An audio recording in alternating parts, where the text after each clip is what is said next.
الحمد لله رب العالمين والصلاة والسلام على سيدنا مولانا محمد خاتم النبيين وإمام المرسلين وعلى آله وأصحابه أجمعين وعلى كل من تبعهم بإحسان إلى يوم الدين. أما بعد، آپ حضرات کو انتظار کی زحمت اٹھانی پڑی، اس کے لیے میں معذرت خواہ ہوں۔ دراصل پرسوں رات سے میں سفر میں تھا اور کل رات 12 بجے کے بعد واپسی ہوئی۔ میں یوں تو الحمدللہ بہت سفر کر لیتا ہوں، ہوائی جہاز کے سفر، ریل کا سفر بھی کر لیتا ہوں، اگر ضرورت پڑے تو وہ بھی مجھے کوئی اس میں زیادہ تعب نہیں ہوتا، لیکن سڑک کا جو سفر ہوتا ہے وہ میرے لیے بہت شاق ہوتا ہے، اور عام طور سے اگر سڑک کا سفر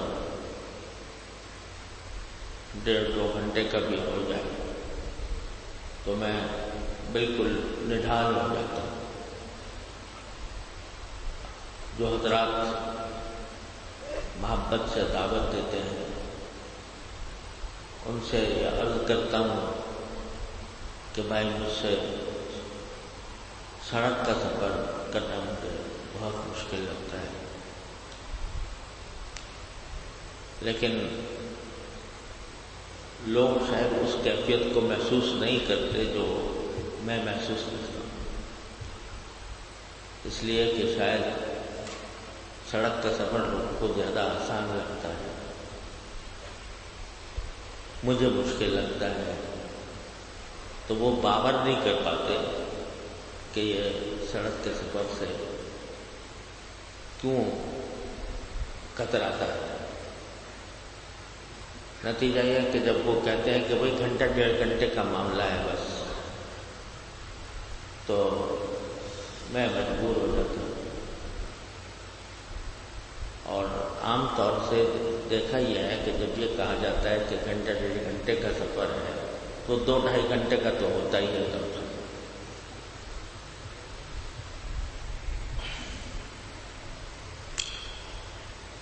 تو کل بھی ایسا ہی رہا، سفر سڑک کا کرنا پڑا۔ تو جب میں واپس آیا ہوں آدھے رات کے بعد تو طبیعت بہت ناراض تھی۔ اس وقت پتہ نہیں چلتا، لیکن جب ایک اگلے دن گھر آنے کے بعد طبیعت بہت نڈھال اور کمزور ہوتی ہے۔ تو آج بھی ایسا ہی تھا، اور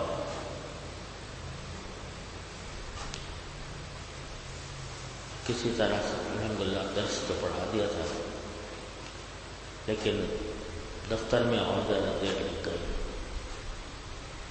تو بعد میں گھر پہنچتے پہنچتے تقریباً 3:45 کے قریب ہو گئے تھے۔ کھانا بھی کھانے کے بعد مجھے ٹہلنے کی بھی عادت تھی، تھکاوٹ تھی بہت زیادہ، تو الارم لگانے کے باوجود میری وقت پر آنکھ نہیں کھلی تھکن کی وجہ سے۔ نتیجہ ہے کہ جماعت میں بھی حاضر نہیں ہو سکتا، مسجد میں نہیں آ سکتا۔ تو بہرحال اس وجہ سے آپ کو تھوڑی سی انتظار کرنا پڑا، لیکن انشاءاللہ آپ حضرات کے حق میں، میرے حق میں تو استغفار کی جگہ ہے، آپ حضرات کے حق میں انشاءاللہ شکر کی جگہ ہے، اس لیے کہ جس نیک کام کے انتظار میں آدمی وقت گزارتا ہے، اللہ تبارک و تعالیٰ اس انتظار کو بھی اس کے لیے عبادت بنا دیتا ہے۔ تو امید یہ ہے کہ انشاءاللہ آپ حضرات کے حق میں عبادت ہی ہوگی۔ یہ دعاؤں کی باتیں چل رہی ہیں، قرآنی دعائیں جو حضرت تھانوی رحمۃ اللہ علیہ نے مناجات مقبول میں ذکر فرمائی، تو ایک دعا پیغمبروں کی دعائیں تھیں جو پچھلے دنوں میں نے آئی تھی۔ حضرت ایوب علیہ السلام کی دعا، حضرت زکریا علیہ السلام کی دعا، حضرت موسیٰ علیہ السلام کی دعا، سارے پیغمبروں نے جس طرح مانگا ہے قرآن کریم نے اس کو ذکر فرمایا۔ تو ایک دعا حضرت یونس علیہ السلام، آپ حضرات جانتے ہوں گے کہ حضرت یونس علیہ السلام بڑے جلیل القدر پیغمبروں میں سے ہیں، اور وہ اپنی قوم کے پاس پیغمبر بنا کر بھیجے گئے تھے۔ تو اللہ تبارک و تعالیٰ کی فضل و کرم سے انہوں نے دعوت کا فریضہ انجام دیا، لیکن جیسے قرآن کریم میں فرمایا ہے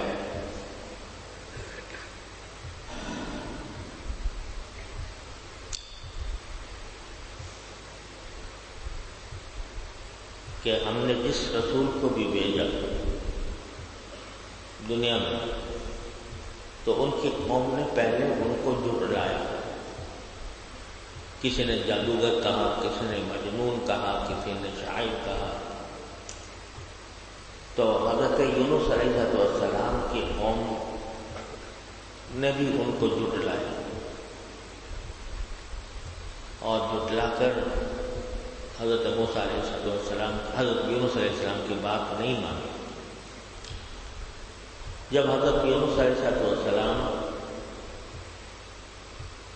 تقریباً مایوس ہو گئے، تو اس وقت حضرت یونس علیہ السلام نے ان سے کہا کہ دیکھو، میں بستی چھوڑ کر جا رہا ہوں، تمہاری اس تمرد کی وجہ سے، سرکشی کی وجہ سے اب میں اس بستی میں نہیں رہ سکتا، لیکن میں تمہیں باخبر کرتا ہوں کہ میرے نکلنے کے بعد تم پر عذاب آئے گا۔ اللہ تعالیٰ اس کی کچھ نشانیاں بھی بتا دیں کہ یہ اس کی نشانیاں ہیں، تو خدا کے لیے اگر بچنا چاہتے ہو تو بچ جاؤ اور میری دعوت قبول کر لو تاکہ اس عذاب سے محفوظ ہو جائے۔ حضرت یونس علیہ السلام کے نکلنے تک کوئی ایمان نہیں لایا، لیکن جب پیغمبر نے بستی چھوڑ دی تو عذاب کے آثار نظر آنے لگے۔ ابھی عذاب آیا نہیں تھا، لیکن اس کے آثار نمودار ہو رہے تھے۔ تو اس وقت ان کو کچھ ہوش آیا کہ حضرت یونس علیہ السلام نے ہم سے جو بات کہی تھی اس کے آثار نظر آ رہے ہیں، تو اب بھی وقت ہے کہ ہم اپنے کفر سے باز آ جائیں اور ایمان لیں۔ چنانچہ آثار دیکھ کر ساری قوم بیک دم اس نے ڈر کے مارے ایمان قبول کر لیا، اسلام قبول کر لیا۔ حضرت یونس علیہ السلام نے باہر نکل چکے تھے، لہٰذا ان کو معلوم نہیں تھا۔ تو اس وقت حضرت یونس علیہ السلام کے دل میں یہ خیال آیا کہ اگر میں دوبارہ اپنی بستی میں جاؤں گا تو وہاں کے لوگ یہ کہیں گے کہ تم نے جو ہمیں دھمکیاں دی تھیں عذاب کی، ہم تم سے محفوظ ہو گئے۔ لہٰذا حضرت یونس علیہ السلام نے اس بستی کا رخ کرنے کے بجائے کسی اور طرف رخ کر لیا۔ یہ جو کسی اور طرف رخ کیا اس کی بنا پر اللہ تبارک و تعالی نے ان کا یہ فیصلہ ان کی شان کے خلاف سمجھا۔ انبیاء کرام علیہ السلام سے گناہ تو سرزد نہیں ہوتے، وہ معصوم ہوتے ہیں اللہ تعالیٰ، لیکن یہ ہوتا ہے کہ ذرا بھی نبی کے شایان شان کوئی بات ایسی ہو جائے جو نبی کے شایان شان نہیں ہوتی، تو اس پر بعض اوقات اللہ تعالیٰ کی طرف سے مواخذہ ہو جاتا ہے۔ کہا جاتا ہے مقولہ مشہور ہے، احسانات الابرار سیئات المقربین۔ نیک لوگ اگر کوئی کام کریں نیکی کا تو نیکی کا کام ہوتا ہے بے شک نیک لوگوں کے لیے، لیکن جو اللہ تبارک و تعالیٰ کے مقرب بندے ہوتے ہیں ان کے لحاظ سے وہ ایک برائی ہوتی ہے جس پر بعض اوقات اللہ تعالیٰ کی طرف سے پکڑ بھی ہو جاتی ہے۔ وہ عصمت کے منافی نہیں ہے، انبیاء کرام کے معصوم ہونے کے منافی نہیں ہے، لیکن بات کوئی شایان شان نہیں ہوتی تو اس پر اللہ تبارک و تعالیٰ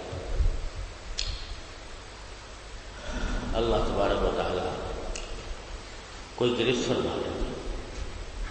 تو ان کی گرفت اس طرح ہوئی کہ یہ ایک بس کشتی میں سوار ہوئے اور وہ کشتی بھری ہوئی تھی انسانوں سے، تو کشتی والوں نے ایک مرحلے پر پہنچ کر یہ دیکھا کہ سمندر میں طوفان آ رہا اور یہ کشتی اتنے آدمیوں کا بوجھ سنبھال نہیں سکتی اور غرق ہو جاتی۔ تو کشتی والوں نے آپس میں یہ طے کیا کہ بھئی کم از کم ایک آدمی کو کشتی سے اتارنا چاہیے، سمندر میں اس کو پھینک دینا چاہیے۔ پر کس کو سمندر میں پھینکا جائے، اس کے لیے انہوں نے قرآن بازی کی۔ قرے کے اندر نام یونس علیہ السلام کا ہوتا ہے، تو ان کو کشتی والوں نے سمندر میں پھینکا۔ اب سمندر ویسے ہی طغیانی میں تھا، تو ایک بڑی سی مچھلی آئی اور وہ یونس علیہ السلام کو نگل گئی۔ تو حضرت یونس علیہ السلام مچھلی کے پیٹ میں چلے گئے۔ آپ اندازہ کیجئے کہ اگر ایک انسان مچھلی کے پیٹ میں چلا جائے اس کا کیا ہوگا۔ تو قرآن کریم نے اس واقعے کو ذکر فرمایا اور پھر حضرت یونس علیہ السلام کی دعا بتائی کہ اس وقت میں حضرت یونس علیہ السلام نے کس طرح دعا فرمائی.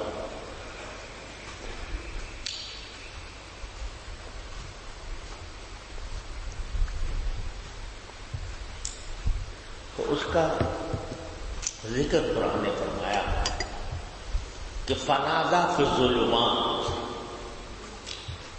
وہ مچھلی کے پیٹ کی جو اندھیریاں تھیں، اس کی جو ظلمتیں تھیں. اب اندازہ لگائیے نا کہ اس میں کیا اندھیرا ہو، کیسا اندھیرا. مچھلی کا پیٹ ہے، ویسے ہی وہ ایسی جگہ نہیں ہے کہ انسان اس پہ بیٹھ سکے، لیٹ سکے، اور اوپر سے اندھیرا. ہم اس اندھیرے کا تصور نہیں کر سکتے جو کسی جانور کے پیٹ میں ہو. تو اس ظلمات کے اندر، ان تاریکیوں کے اندر، ان ظلمتوں کے اندر انہوں نے ہم کو پکارا. فنادا فی الظلمات، اور اندھیریوں میں ہم کو پکارا. کیا پکارا؟ اللہ الہ الا انت سبحانک انی کنت من الظالمین. کیا ہے پروردگار، آپ کے سوا کوئی معبود نہیں. سبحانک، آپ کی ذات ہر عیب سے پاک ہے.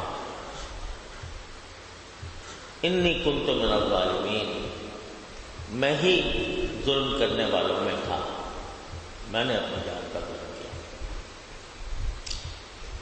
یعنی یہ سکھایا کہ جب آدمی کسی مصیبت میں گھرے اور خاص طور پر ظلمت میں گھرے تو یہ نہ سمجھے کہ مجھے میرے اللہ نے اس مصیبت میں ڈال دیا، بلکہ پہلے یعنی اپنی حالت کو بیان کرنے سے پہلے آدمی اپنے غلطی کا اقرار کرے اور اس کو باری تعالیٰ کی طرف منسوب نہ کرے. پہلے کہتے کہ لا الہ الا انت، آپ کے سوا کوئی معبود نہیں، لہذا آپ کا ہر فیصلہ برحق. پھر کہا کہ سبحانک، آپ ہر عیب سے پاک ہیں، لہذا آپ کا کوئی فیصلہ ایسا نہیں ہو سکتا کہ جس کے اوپر انگلی اٹھائی جائے.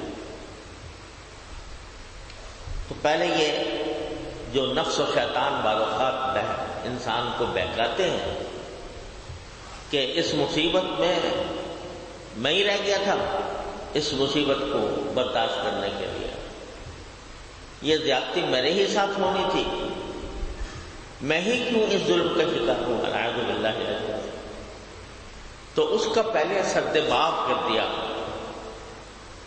یہ ہے بندگی کی بات کہ آدمی جو کچھ مانگ رہا ہے اس مانگنے سے پہلے اس بات کی وضاحت کر دے کہ اللہ، میرا عقیدہ یہ ہے کہ آپ کا ہر فیصلہ برحق ہے، آپ کے کسی فیصلے میں کوئی عیب نہیں، آپ کی ذات بے عیب ہے.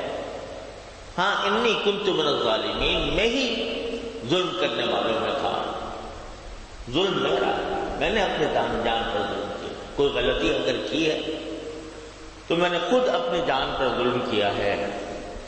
اس کا اعتراف، اس کا اقرار پروردگار کے سامنے کرنا، یہ دعا کے عجیب آداب میں سے. یعنی بعض اوقات جب کوئی شخص یہ کہتا ہے نا کہ اللہ میں اس مصیبت میں پھنسا ہوا ہوں، اللہ مجھے اس مصیبت سے نکال دے، تو اس میں ایک پہلو کبھی شکوے کا ہو سکتا ہے کہ اعوذ باللہ، آپ نے مجھے اس مصیبت میں ڈال دیا، آپ نے مجھے اس بیماری میں ڈال دیا، آپ نے مجھے اس مشکل میں ڈال دیا. یہ جو شکوے کا پہلو کسی دعا کے اندر ہو سکتا ہے، اس کو دعا کرتے وقت اس کو پہلے سے اس کا دفعیہ کر دیں. کہ مجھے آپ کے فیصلے پر کوئی اعتراض نہیں، کوئی شکوہ نہیں، کوئی گلہ نہیں، آپ کا جو کچھ بھی فیصلہ ہے وہ درست ہے، بے عیب ہے، اس کے اندر کوئی عیب نہیں، اور جو کچھ مجھے تکلیف پہنچی ہے تو خود میری جان پر میں نے اپنے ظلم کیا جس کی وجہ سے پہنچی۔ مثلاً یہ حضرت یونس علیہ السلام کہ حضرت یونس علیہ السلام کی جو میں نے واقعہ بیان فرمایا، تو جس چیز پر اللہ تبارک و تعالیٰ کی طرف سے ایک گرفت ہوئی، وہ جیسا میں نے عرض کیا کوئی معصیت نہیں تھی، نافرمانی نہیں تھی، لیکن ایک نبی کے شاہر شان بات نہیں تھی کہ یہ جو فیصلہ کر لیا کہ میں اب اپنی بستی کی طرف نہ جاؤں، یہ اللہ تعالیٰ کے حکم کے بغیر تھی۔ تو اللہ تبارک و تعالیٰ کو یہ بات پسند نہیں آئی کہ ایک نبی میرے فیصلے کا، میرے حکم کا انتظار کیے بغیر کہیں چلا جائے، تو اس وجہ سے گرفت ہوئی، جیسے بڑوں کی ہوتی ہے۔ محبوبانہ عتاب ہوتا ہے، یہ محبوبانہ عتاب بھی پیغمبروں کو ہو جاتا ہے۔ تو یہ جو ہوا تو اس وقت تنبہ ہوا حضرت یونس علیہ السلام کو کہ مجھ سے یہ غلطی ہوئی ہے، تو انہوں نے پکارا بات۔ اب آپ دیکھو کہ اس پورے جملے میں لا الہ الا انت سبحانک انی کنت من الظالمین، اس میں کوئی جملہ دعا کا نہیں ہے، یا اللہ مجھے اس مچھلی کے پیٹ سے نکال دے، یا اللہ مجھے ان اندھیریوں سے نکال دے، وہ نہیں ہے۔ جو کچھ ہے وہ یہ بات ہے کہ اللہ آپ کا فیصلہ بے عیب ہے، اس کے اوپر کسی شکوے کی یا گلے کی گنجائش نہیں ہے، اور جو کچھ غلطی ہے میں جو اس مشکل میں پھنسا ہوں وہ خود اپنے کیے کی وجہ سے بتاؤں، انی کنت من الظالمین۔ اب آگے یہ بات، یا اللہ پھنس تو گیا ہوں، مجھے نکال دیجیے اس سے، یہ جملہ بھی موجود نہیں ہے۔ صرف اتنا ہے کہ اللہ تبارک و تعالیٰ کی ذات کے تنزیہ اور اس کو بے عیب قرار دینے کا ذکر، اور پھر اپنی غلطی کا ذکر، بس۔ جس کا مطلب کیا ہوا؟ مطلب یہ ہوا کہ میں کس زبان سے آپ سے کہوں کہ یہ مشکل مجھ سے دور کر دیجیے، جب میں نے خود ہی اپنی جان پر ظلم کیا تو کس زبان سے آپ سے کہوں کہ یہ دور کر دیجیے۔ البتہ اپنی حالت آپ کے سامنے ذکر کر رہا ہوں، اپنی حالت کا ذکر کر رہا ہوں۔ آپ کی ذات ارحم الراحمین ہے، اکرم الاکرمین ہے، دعاؤں کی سننے والی ہے، وہ باتیں بھی آپ سن لیتے ہیں جو ہم نے نہیں کہی۔ مولانا رومی فرماتے ہیں کہ ماں نبود تقاضا ماں نبود،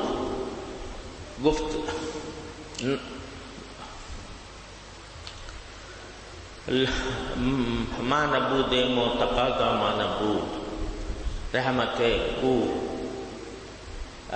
رحمتت نہ گفتہ مامی سنو، کہ نہ تو ہم تھے نہ ہمارا کوئی تقاضا تھا، لیکن آپ نے ہماری وہ بات بھی سن لی جو ہم نے نہیں کہی تھی، یعنی ہماری زبان حال کو دیکھ کر، ہمارے حال پر رحم کھا کر آپ نے اپنے فضل و کرم سے ہماری بات سن لی اور سن کر ہماری اس کیفیت کو دور کر دیا۔ یہ بڑی مؤثر دعا ہوتی ہے، جیسے کہ حضرت ایوب علیہ السلام کے قصے میں نے عرض کیا تھا کہ انہوں نے بھی ایسا ہی کیا تھا۔ کیا کہا تھا؟ انی مسنی الضر وانت ارحم الراحمین، مجھے تو یہ دکھ لگ گیا ہے، آپ ارحم الراحمین ہیں، بس میرے دکھ کو دور کر دیجئے۔ یہ جملہ اس میں نہیں ہے، مطلب یہ کہ جب میں اپنی شکستہ حالت کو آپ کی بارگاہ میں پیش کروں گا اور آپ ارحم الراحمین ہیں تو مجھے یقین ہے کہ آپ میرے پر فضل و کرم فرمائیں گے اور مجھے اس بیماری سے نجات دے دیں گے۔ یہاں بھی حضرت یونس علیہ السلام نے یہ نہیں کہا کہ مجھے مچھلی کے پیٹ سے نکال دیں۔ تو جب یہ اقرار کر لیا باری تعالیٰ کی تنزیہ کا، توحید کا اور تنزیہ کا، اور اپنے ظالم ہونے کا کہ میں ظالم ہوں، میں نے اپنی جان پر ظلم کیا، میں خود ہی سبب ہوں اپنی ان تکلیفوں کا، تو بس باری تعالیٰ کی رحمت اس وقت جوش میں آ جاتی کہ میرا بندہ ایک طرف میری تنزیہ کر رہا ہے اور دوسری طرف اپنے ظلم کا اقرار کر رہا ہے، تو اب میں اپنے ارحم الراحمین کا ہونے کا مظاہرہ کروں گا۔ چنانچہ فرماتے ہیں جب نادا فی الظلمات، یونس علیہ السلام نے ظلمتوں میں، اندھیریوں میں ہمیں پکارا، کیا پکارا کہ لا الہ الا انت سبحانک انی کنت من الظالمین، تو فرمایا فنجیناہ من الغم، ہم نے ان کو اس گھٹن سے نجات دے دی۔ یہاں لفظ استعمال کیا قرآن کریم میں غم، گھٹن۔ آپ تصور کریں کہ آدمی مچھلی کے پیٹ میں پڑا ہوا ہے، بظاہر نکلنے کا کوئی راستہ نہیں اور تاریکی ہے، زندہ ہے انسان، مر بھی جائے نا تو بات ختم ہو جائے، لیکن زندہ ہے۔ اس وقت جو کیفیت ہے اس کو قرآن کریم میں تعبیر فرمایا غم سے، یعنی گھٹن سے۔ غم ایک تو ہم لوگ اردو میں بولتے ہیں نا غم، اس کے معنی ہوتے ہیں خوشی کی ضد ہوتی ہے، غم ہوتا ہے، رنج کے معنی میں۔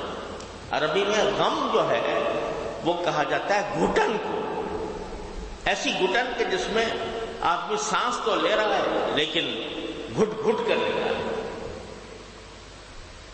تو فنجیناہ من الغم، ہم نے اس کو گھٹن سے نجات عطا فرمائی۔ ان الفاظ کو سن کر ہم نے ان کو نجات عطا فرمائی۔ یہ تو تھا ہی، آگے ایک پیارا سا جملہ اللہ تعالیٰ نے فرما دیا کہ وَكَذَلِكَ نُنْجِي الْمُؤْمِنِينَ، اور اسی طرح ہم مومنوں کو نجات دیا کریں گے،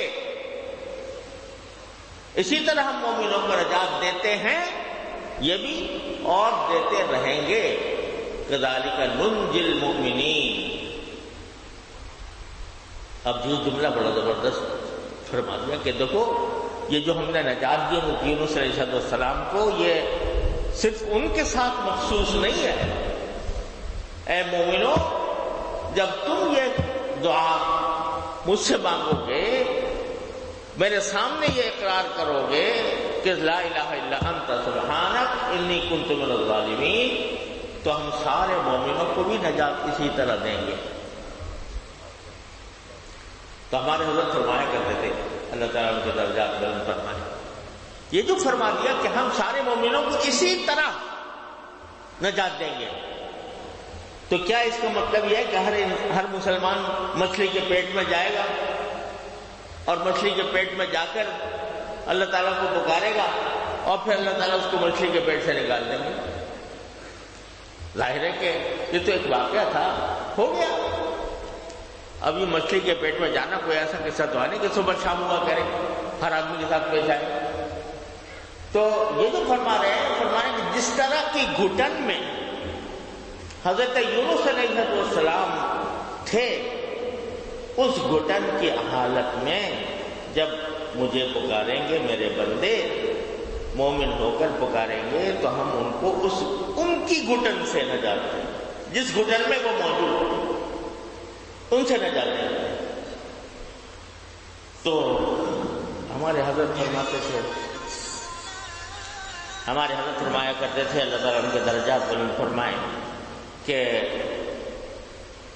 یہ جو فرمایا کہ ظلمات میں، تاریکیوں میں ہمیں پکارا، یہ تاریکیاں ایک تو ظاہری تاریکی ہوتی ہے، ظاہری اندھیرا ہوتا ہے، ایک باطنی اندھیرا ہے. کیا؟ گناہوں کا اندھیرا، معصیتوں کا اندھیرا، نافرمانیوں کا اندھیرا. العیاذ باللہ، یہ معصیتوں کا اندھیرا ہے. ہم آج جو شکایت کرتے ہیں نا کہ بھائی ہمارا سارا ماحول جو ہے وہ فسق و فجور سے بھرا ہوا ہے، خدا بیداری سے بھرا ہوا ہے، اس میں ہم کیسے نکلیں اس سے؟ تو ہمارے دوست فرماتے تھے کہ اس طرح نکلو جیسے کہ یونس علیہ السلام. یہ اندھیریاں ہی تو ہے نا، یہ مچھلی کے پیٹ کی اندھیریاں نہیں، اس سے زیادہ خطرناک اندھیریاں ہیں. یہ کفر کی اندھیری، یہ فسق و فجور کی اندھیری، یہ بدعات کی اندھیری، یہ مچھلی کے پیٹ کی اندھیریوں سے زیادہ خطرناک. تو یہاں باری تعالیٰ فرما رہے ہیں کذالک ننجی المؤمنین، تم بھی کہو کہ لا الہ الا انت سبحانک انی کنت من الظالمین. میں ان اندھیریوں میں گھرا ہوا ہوں، ماحول کے اندھیریوں میں گھرا ہوا ہوں. وانت وانی کنت من الظالمین. تو قرآن نے وعدہ فرمایا کہ کذالک ننجی المؤمنین، نکالیں گے تم کو ضرور. تو اس لیے ہمارے حضرت فرماتے تھے کہ یہ جو لوگ کہتے ہیں کہ جی ہم تو آپ نے اگر پیدا کیا ہوتا ہمیں حضور اقدس صلی اللہ علیہ وسلم کے زمانے میں، صحابہ کے زمانے میں، تو ہم بھی ویسے ہی ہو جاتے. آپ نے تو پیدا کیا ہمیں اس ظلمتوں کے ماحول میں، تو پھر ہم سے مطالبہ یہ ہو کہ تم بھی ابو بکر بنو، تم بھی عمر بن خطاب بنو رضی اللہ تعالیٰ عنہ اجمعین. تو اللہ تعالیٰ فرماتے ہیں ظلمتوں ہی میں تو ہو، پکارو ہمیں کہ لا الہ الا انت سبحانک انی کنت من الظالمین. یہ پڑھ کر پکارو تو انشاءاللہ ہم تمہیں نہ دیر سے نکالیں گے. اچھا تو بھائی بہت تو نہیں ہے، اللہ تبارک و تعالیٰ اس کو سمجھنے کی توفیق عطا فرمائے. اسی لیے ہمارے یہاں بزرگوں سے روایت چلی آتی ہے کہ جب کبھی مسلمانوں کو کوئی عام تکلیف پیش آئی تو اس آیت کریمہ کا ختم کرتے ہیں. آیت کریمہ ہمارے یہاں اس طرح مشہور ہو گئی ہے. آیت تو ساری آیات جو ہیں وہ آیات کریمات ہیں، لیکن جب آیت کریمہ مطلق بولتے ہیں تو اس سے مراد یہی ہے اس کو کثرت سے پڑھنا. اور اس کو بعض علماء کرام نے اس کو اسم اعظم قرار دیا کہ یہ اسم اعظم. تو اس کا اہتمام کریں. آج کل جو بیماریوں کا زور شور ہے، لوگ اس کے لیے احتیاطی تدابیر اختیار کر رہے ہیں، تو اس میں بھی یہ آیت کریمہ کثرت سے پڑھی جائے. اور ہمارے ہاں بزرگوں سے ایک معمول چلا آتا ہے کہ اس آیت کریمہ کا 1.25 لاکھ مرتبہ ختم کیا جائے. سب مل کے کریں تو بہت دیر نہیں لگتی. 1.25 لاکھ، 1,25,000. تو اللہ تعالیٰ کی سنت یہ ہے کہ جس مصیبت میں یہ پڑھا جاتا ہے تو اللہ تعالیٰ اس کو دور کر دیتے ہیں. تو بھئی بندے کا کام یہی ہے کہ وہ اللہ تعالیٰ پر بھروسہ رکھے اور لوگوں میں خوف و ہراس پھیلانے کے بجائے اللہ تعالیٰ کی طرف رجوع کرے اور یہ کہے لا الہ الا انت سبحانک انی کنت من الظالمین. جو کچھ ہو رہا ہے میری وجہ سے ہو رہا ہے، انی کنت من الظالمین. اللہ تعالیٰ ہم سب کو اس کی حقیقت سمجھنے کی توفیق عطا فرمائے اور عمل کی توفیق عطا فرمائے. یا اللہم صل علی سیدنا مولانا محمد وعلی آل سیدنا محمد کما صلیت علی ابراہیم. یا ارحم الراحمین تفضل رحمت و تمام. اے اللہ ہمارے مال و خدا کی اصلاح کرنا. اے اللہ ہر طرح کے ظاہری باطنی خفیہ علانیہ ہر قسم کے گناہوں کو اپنے رحمت سے معاف فرما. یا اللہ ہماری شامت اعمال کو دور فرما. اے اللہ ہماری ساری دعاؤں کو اپنے فضل کرم سے قبول فرما. اللہم لک الحکم حتی ترضى. اللہم واقعتاً کما بالوجود. یا اللہ ہر طرح کے شر فتنے سے ہماری حفاظت. وصلی اللہ تعالی علی خیر خلقہ سیدنا مولانا محمد وعلی آلہ واصحابہ اجمعین. آمین برحمتک.